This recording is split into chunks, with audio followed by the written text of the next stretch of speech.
What's up, everyone?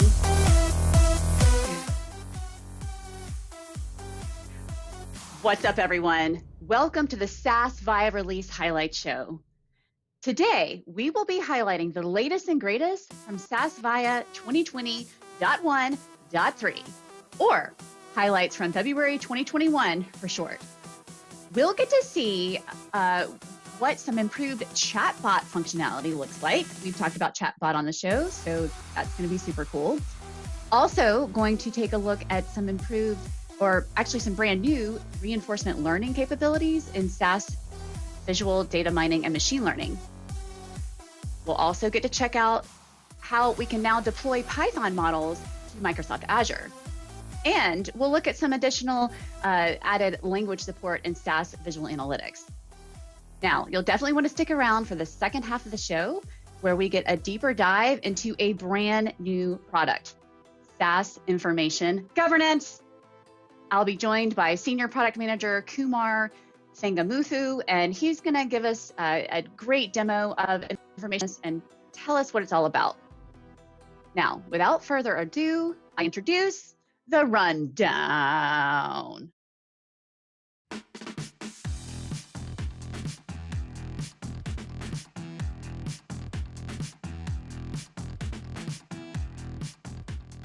Hi, this month with SAS Conversation Designer, you get a new helper bot, an improved custom connector, and a new feature to help you design more effective conversations.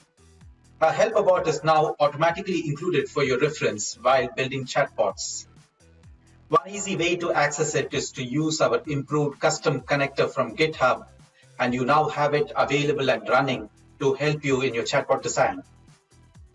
You may also open up the helper bot to learn more about its design. Another exciting new functionality. Now you can prompt or remind users to respond to buttons in case they did not do so the first time around. For example, you can make sure users respond to terms and conditions of service, or simply provide them a gentle reminder in order to make the conversation more real. Other great stuff to look forward to in future releases are migrating bots across environments and helping designers control interruptions better. Longer term, we are also looking to support the chatbot on Microsoft Teams and provide you client-side components as well. Till next month then. Yay! It's the February release for SAS Model Manager. We got the ability to publish Python models over to Azure Machine Learning, a new homepage, and out-of-the-box and custom KPIs for performance monitoring. Let's start with the homepage. If you're new to SAS Model Manager or you don't use it very frequently, the Stay Connected is going to be really helpful. It will launch you over into articles in SAS communities that have how-to videos or what's new with lots of great information as well as the documentation. I can start new models, start new projects, or in this case, I'm actually going to go and start a project that Brett just registered over directly from Model Studio. I don't want to steal his thunder, but it is a Python model from the open source code node with the pickle file. More importantly for us, it has the AML wrapper.py file created automatically. Why is that important? Well, it gives us this ability to be able to go and take that Python model and be able to register it directly over into Azure Machine Learning. So you can see that I dynamically discovered the workspaces that I have available to me. I am now over in Azure Machine Learning to go and show you that that model publication that I just selected over in SAS Model Manager, it's now available here. You can see the model right here within AML. I go look at the artifacts. Everything got packaged up into this cloud-ready container that can now be used by Microsoft Power Apps or Dynamics. Everything's here and available. Now, we at SAS Model Manager really like to validate code to make sure it's going to run correctly. So I'm going to go back into SAS Model Manager, go hit the Publish Validation, select a small data that's a subset of the training data that Brett used for that Python model. It's going to dynamically discover the compute inferences available to me, and it's going to pass that data from SAS Model Manager, from CAS, directly into Azure Machine Learning. Now let me show you how easy it is to create these publishing destinations. I'm now in SAS Environment Manager. A GUI drag and drop is available to me. All I really need is that subscription ID from Azure Machine Learning. I drop that in the GUI right where it asks for it, and voila, I have a new publishing destination. Now I'm going to go back and I'm going to publish another Python model using this new publishing destination that you saw me just create. Look how simple it is. Really, we've made this so simple. It's all integrated on the backside, so all out of the box, ready to go. You can see that in Azure Machine Learning that model is now available to you. You'll also see that I created an endpoint. That's that compute cluster that's running in the background from the data that I grabbed from CAS. I'm just waiting for that to come available so I can look at the output and validate that the score code is running correctly. Oh, it's ready for me to look at. Looking at the output, yep, everything looks as expected. Let me look at the log. No issues there. So you can see that we're able to do that. Then what's better, notice the endpoint shutdown. So we're not wasting any unnecessary compute. We can easily monitor models over time using our out-of-the-box capabilities, but better, with this release, we've created the ability to support out-of-the-box KPIs as well as custom KPIs, such that you can go and create whatever you're thinking of in order to track, whether you're looking to look for the differential from one month to the next month, or different types of things that you want to use as an alerting or notification for when your models are starting to erode or degrade based on your customers' kind of key performance indicators. All of that code is available to you in SAS Studio. With Workflow Manager, we're able to call those custom and out-of-the-box KPIs. In the coming months, we're going to integrate that heavily directly into SAS Model Manager in the GUI. Hey everyone, it's Brett here, and I've got a whole new set of features to show you in the February release of SAS Visual Data Mining and Machine Learning version 2020.1.3.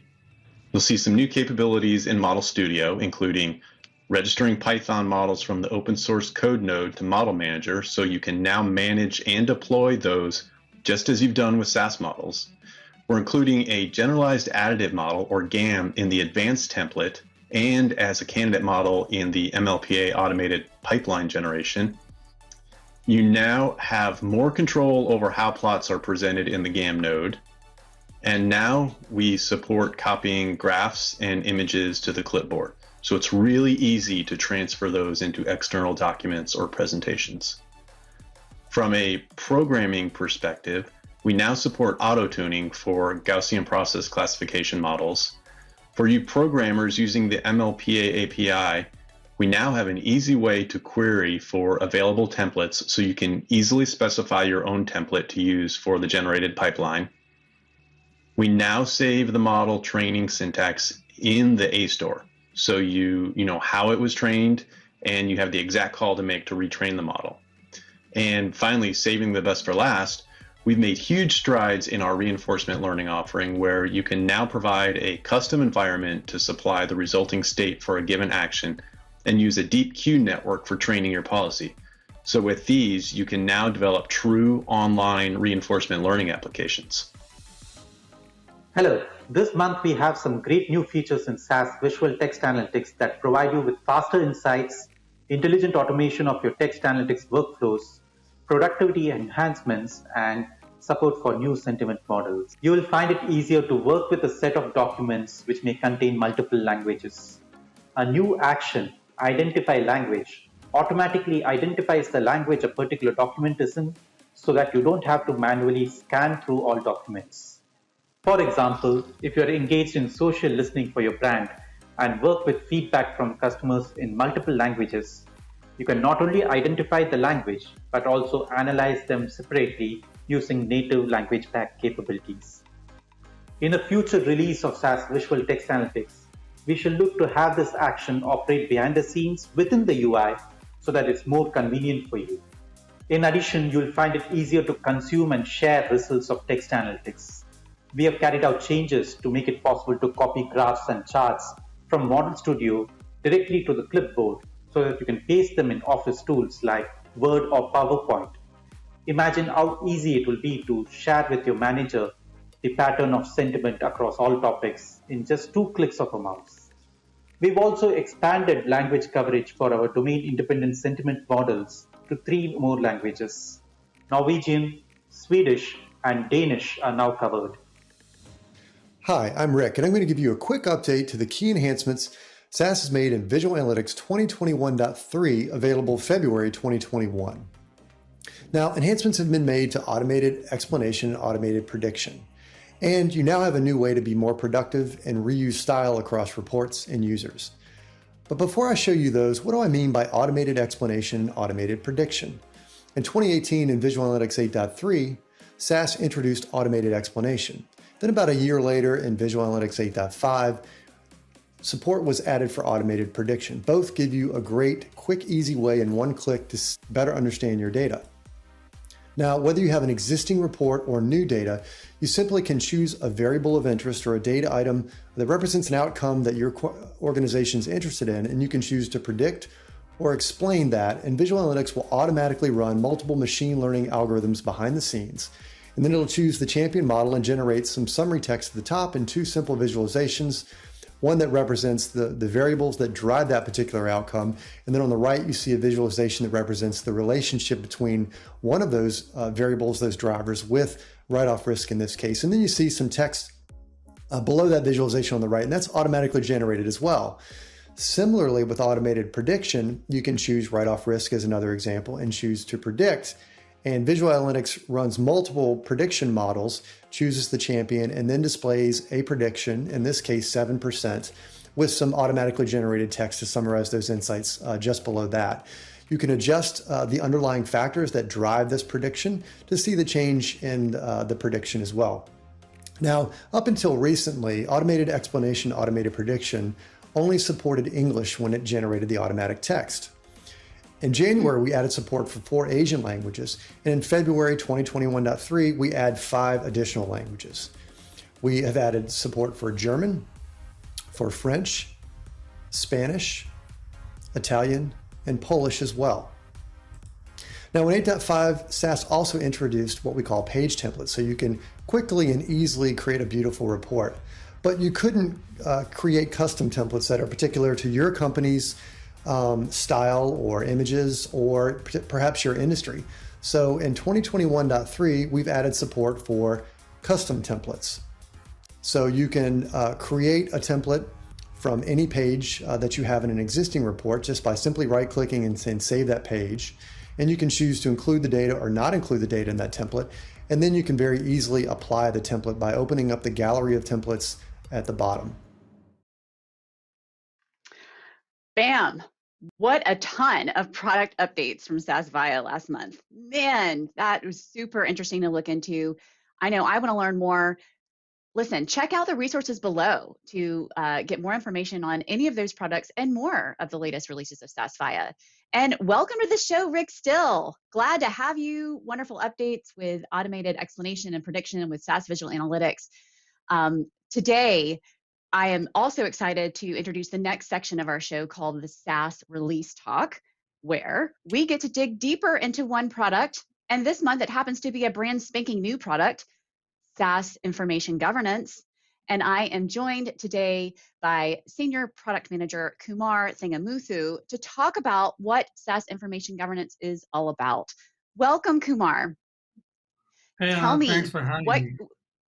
Oh, absolutely. I can't wait to dig in. And before we get into the demo, just give us a little insight on what kind of problem SAS Information Governance addresses. Yeah, I'm really excited to talk about the first release of the SAS Information Governance. The SAS Information Governance provides data and business users the ability to discover data for analytics and AI. Right? What does that mean? What are we trying to accomplish here? One of the main goals that SAS Information Governance is trying to address is the challenge of the 80-20 problem, where 80% of the time business users spend trying to find data and finesse to get to good data, and 20% of the time trying to drive insights. So traditionally, business users would use to create models, create dashboards, or an application that can use the data. Now, the SAS Information Governance can help to solve that 80-20 problem, where they can discover good data faster so they can spend more time driving the insights. Sounds intriguing. I'd love to take a look. Let's see the demo. Sure.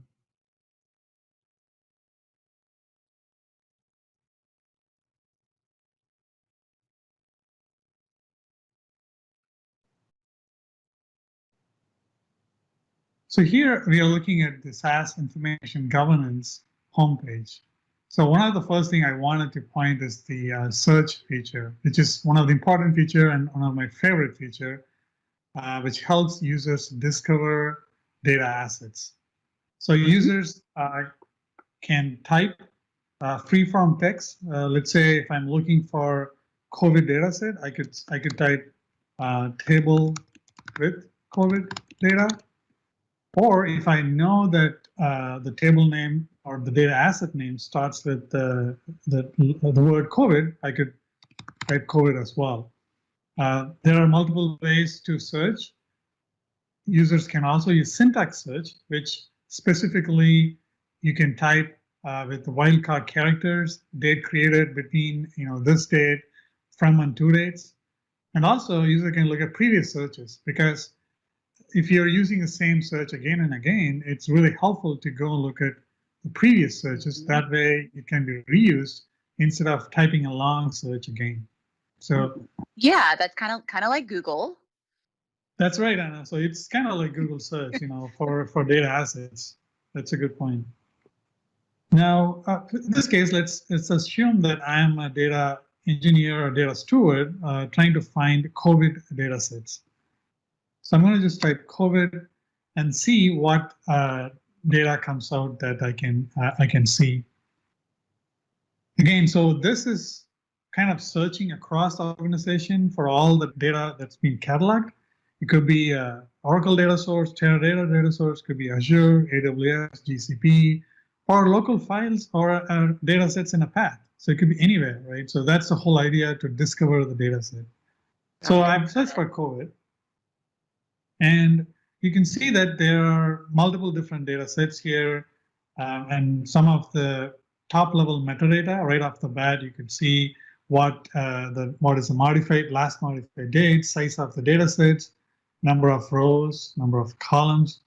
So these are really useful if you're looking at data set that's a million records old, and if you're trying to use a table for analysis which only has 60,000 or 100,000 rows, right? So it's really useful to separate the data sets. You can also sort based on the number of rows. So that way it's easy to pick a data set that's really useful for the analysis or reporting.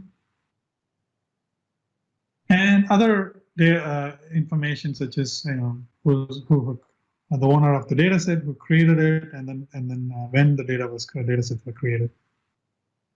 Now, in this case, I'm looking for the COVID data. So I'm going to pick, for the sake of the conversation, the one of the state with COVID data, in this case, Alabama. Okay. This is going to take the user to a little more detailed table overview and analysis overview. And so here you can see some of the top level metadata that we have seen in the search results, like columns, rows, and the size of the data set. Another key piece of information here is the completeness. This is really useful for data steward. They're trying to look at the data and see what data they can approve, right? So what is the quality of the data, so they can pass on the data to the next stage to a business user or data scientist, so they can start using it, right? So, and I can see that this is 60%, right? So again, this depends on the data set. The 60% may be good for some data set, and set for a different type of data set may not be. So, right. There's just that dependency there. I actually was curious what an acceptable level of completeness would be for, say, a data steward before it passes approval. But I'm certain that it just depends on the environment. Yeah, that's true. I think I can, one of the key pieces for the completeness is this is giving at the table level, right? 60%.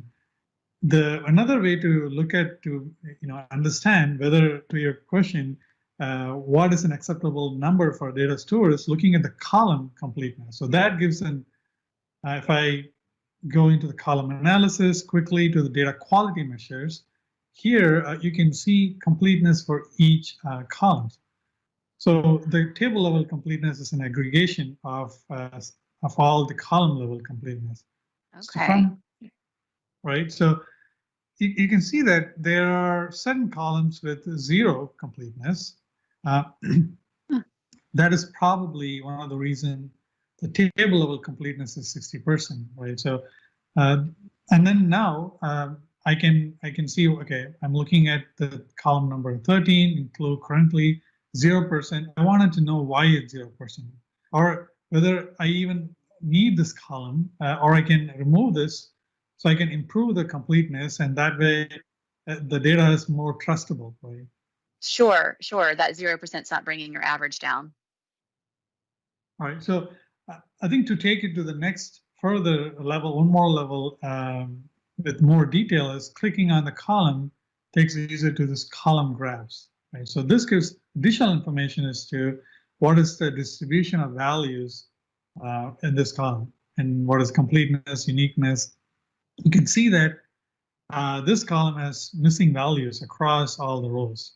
So which is may or may not be that important. So, you know, as a data steward, if I find more than one column with all empty values, so this missing values, I can go here to the actions, and I see there are multiple actions I can take for this table, and one of the table is prepare data.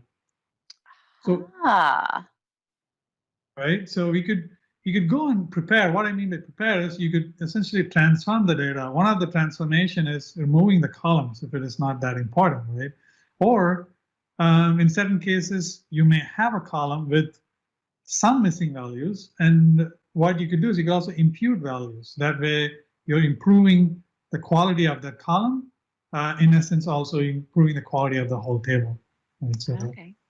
So I think that completeness is really key. You know, right off the bat, you know, what is the table, right? So, and if I go back to the column analysis here, quickly, the three type of measures the user can see is the descriptive measures, where you can see all the profile metrics type of information for numeric columns, such as mean, median, mode.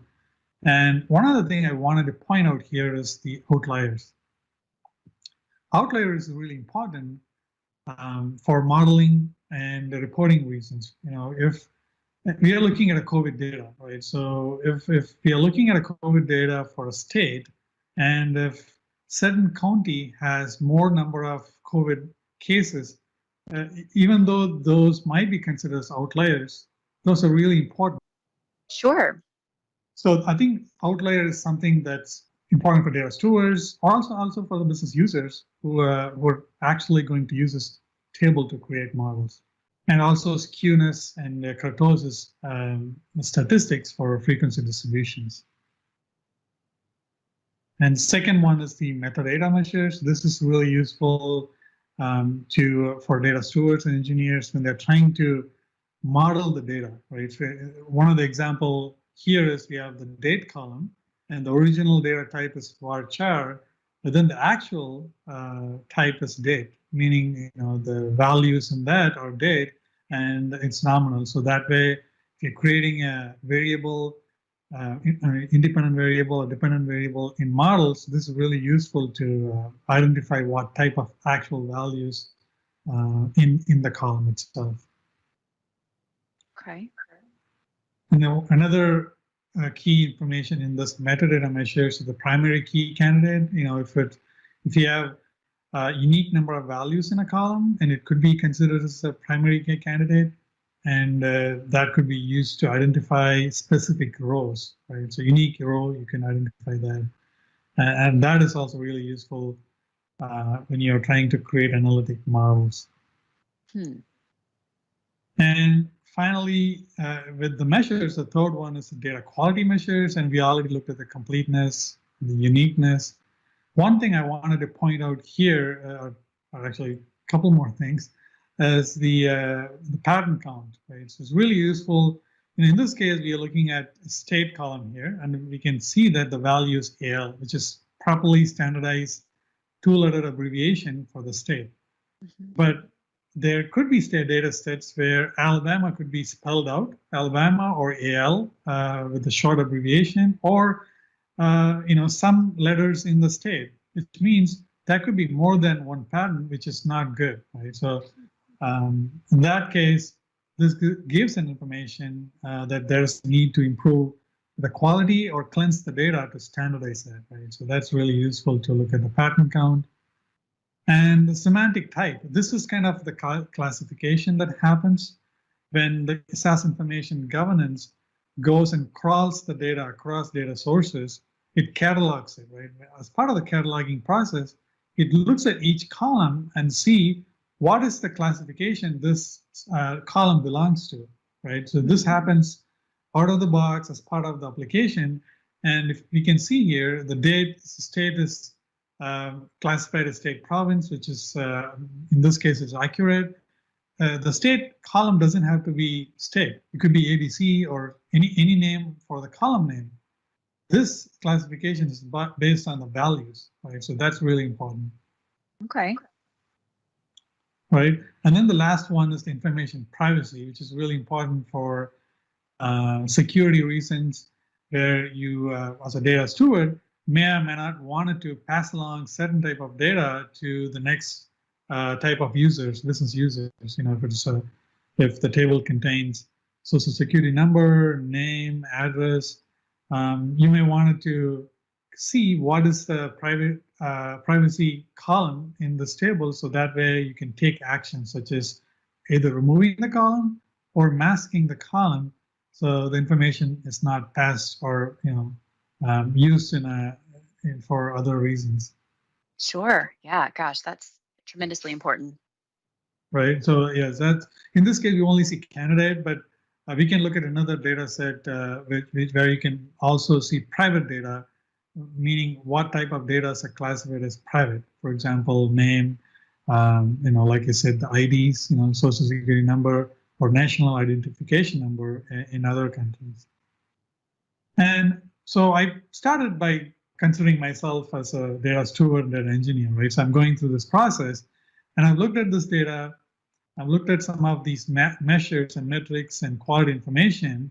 Now, the last step or one of the processes I could look at is the sample data, where now I can put together all the metrics that I've looked at and see how the data looks like, whether does it make sense before I take any actions, whether to go and improve the quality of the data or I can go and approve it, right, for the next stage. And we looked at some of the columns that has missing values. I could go and take actions such as removing the column or transforming it. But let's assume for this conversation that I'm happy with the data. I could go here and approve this data set. Right. So now this data has been approved, meaning when other users trying to find similar type of data set and they stumbled upon the Alabama history, which if they choose to use it, they will see or notice that this table has already been approved, and they'll trust this data better than another data which is not approved, right? So that's really crucial. Yep, the work's been done on that set. Exactly. So it's work's been done. It's vetted by data engineers and data stewards, so the business users can actually start using to create some insights out of it. And another flexible feature I wanted to point out here is the favorite.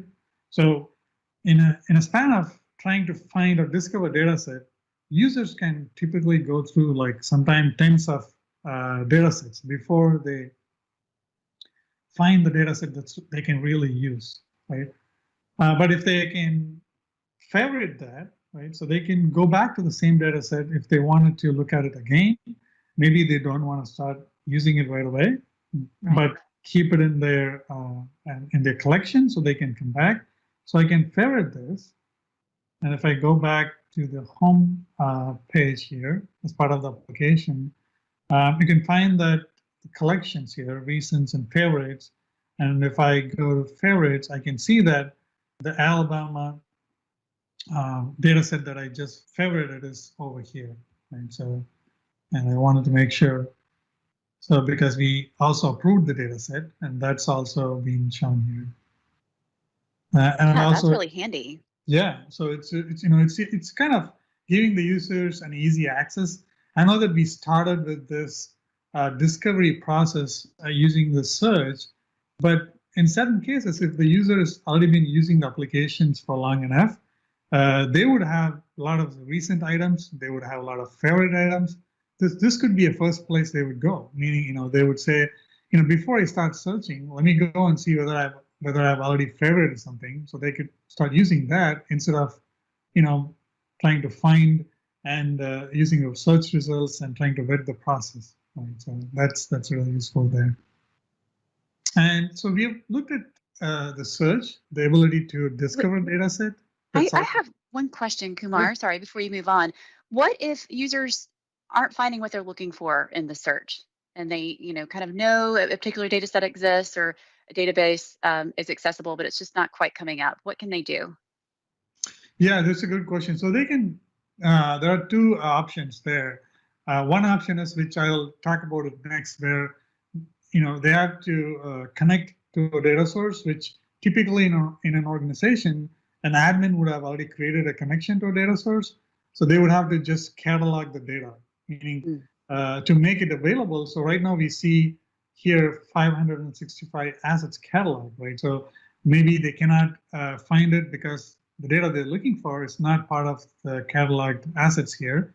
So they have to catalog that, right? So meaning, they have to point to the data source and catalog that. That's the first one option. The second option is, if there is no connection or they cannot catalog that, they can also use this import data here, where they can either import it from a path, local file, whether it's a CSV file or a SAS data set. They could import it and then add it to a library, SAS or CAS library, and then it can be cataloged so they can search here. So there are two options they could do, but both involves cataloging the data, so that's available to search here. Okay.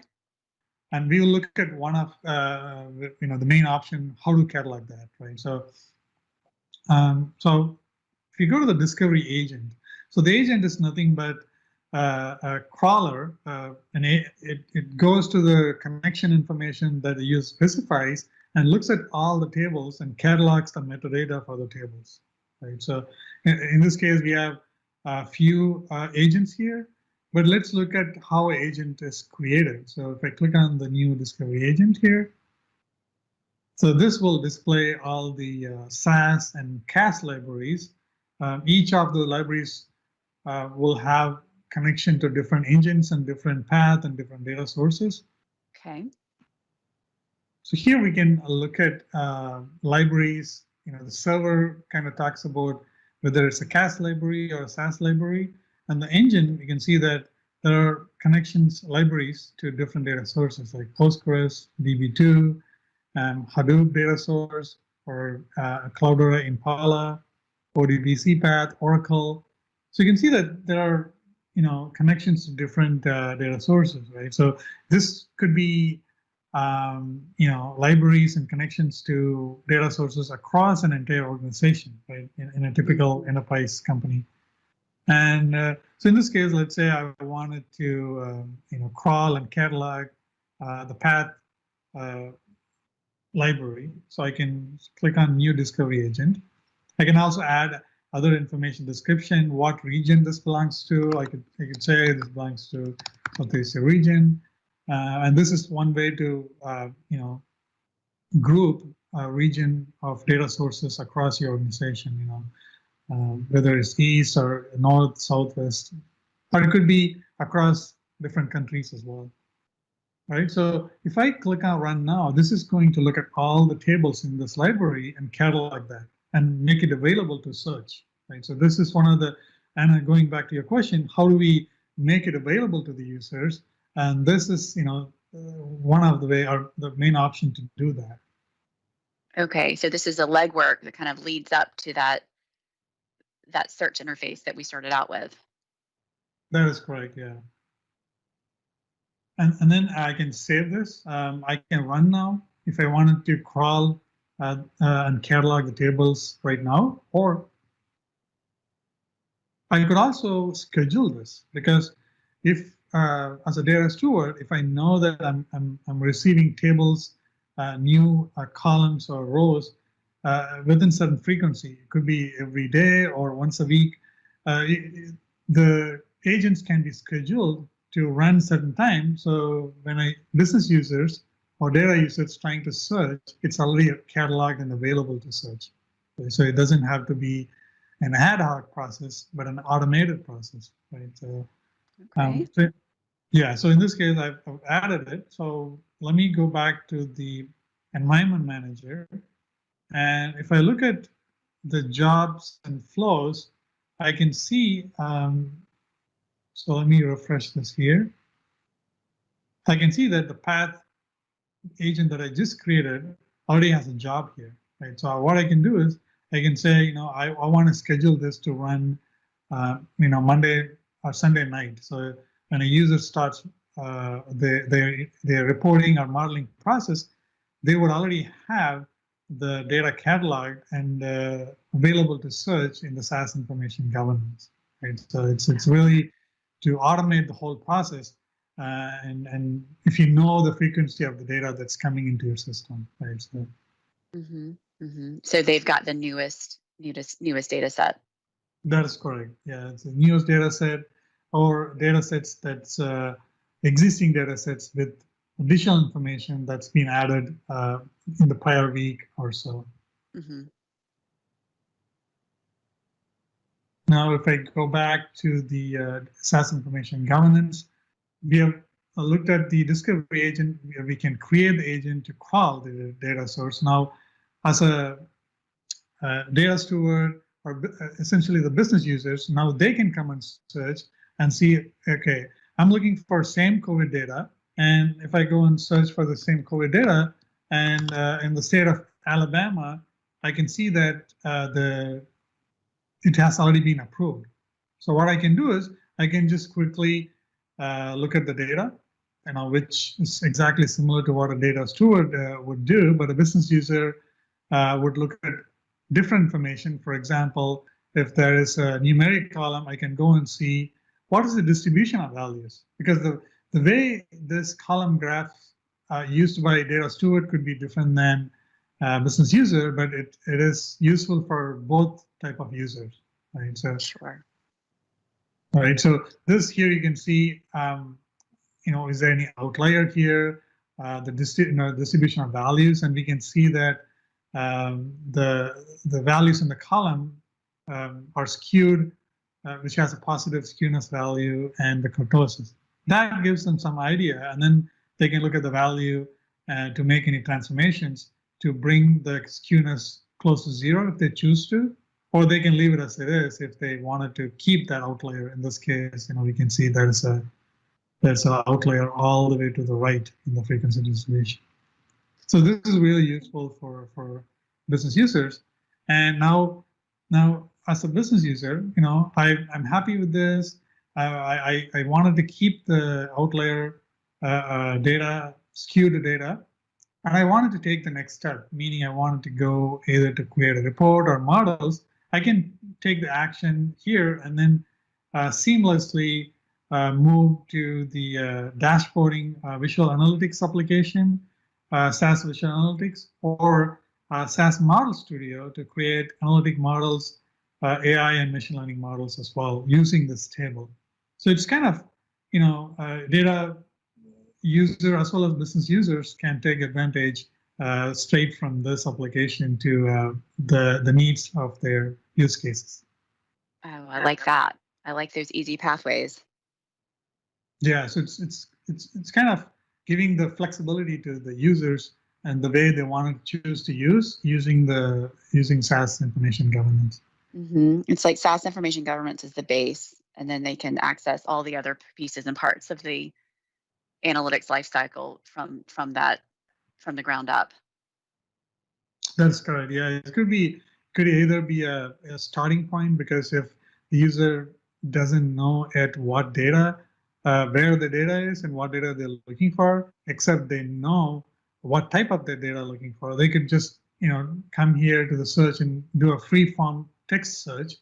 It could be a starting point, right? So that way is like gives them an idea what exists, what type of data sets, and what are the data sets available in the organization. And then they can move to the next level as to, okay, I can see 10 or 20 tables. Let me pick up the top 2 tables and start looking at how does that look like. And then that kind of a beginning of a discovery process to their actual use case, whether it's reporting or modeling or data preparation. Thanks, Kumar. Wow. SAS Information Governance is such a great launching pad, as you said, to other facets of the analytics lifecycle. I love how it's truly meaningful to obviously data engineers and data stewards, but then just as easily a data scientist or business user can pick it up and run with it to build models or visualize insights to make better business decisions. So a couple of things stood out to me that I'd like to ask you even more about, if that works. It looks like we may have lost you there, Kumar, so we can just pause on that interview, and I can actually give our viewers a save the date. Okay, you're back. But since I launched into this, what I was going to say is just a quick commercial. Mark your calendar event for SAS Global Forum, which will be free and virtual this year and happening in May. Registration starts in April. Check out sasglobalforum.com to get more information. It's for anyone who's analytically curious. It's a new day. We're finding out new answers, and I guarantee you, SAS Global Forum will inspire your curiosity. All right, Kumar, now that we have you back, let me ask you a couple of questions about SAS Information Governance. Sure. If we have you, okay, all right, great. So it sounds like this product is basically the data steward's new best friend. What in the world are they going to do with all that extra time? That's a good question. So I think this is kind of going back to the initial conversation we had with 80-20 problem, right? We kind of address both type of users, data and business users. Both have 2 different needs. Business users wanted to go create insights. Data users wanted to create and improve the process. And finding the data is just one piece of that, right? The data steward has other responsibilities, such as they want to go and create some policy management, add security, privacy data in there. So they have other goals. So this would really help them to focus on the goals that they can achieve that, and also help business users to find approved data quicker, right? So it's kind of 2-prong approach for a different type of users, but kind of addresses both. Yeah, I can see that. So this is a brand new product, and with all new products and all new things, you have room to grow. Can you give us a little insight on what the longer term vision is for SAS Information Governance? Yeah, that's a good question. So we kind of, in the whole process of looking at the product and our conversation, we talked again and again about the data assets, right? And even in the demo we looked at it. But there's a key information here. The product is called SAS Information Governance, and one of the reasons is we want to take it to the next level and help.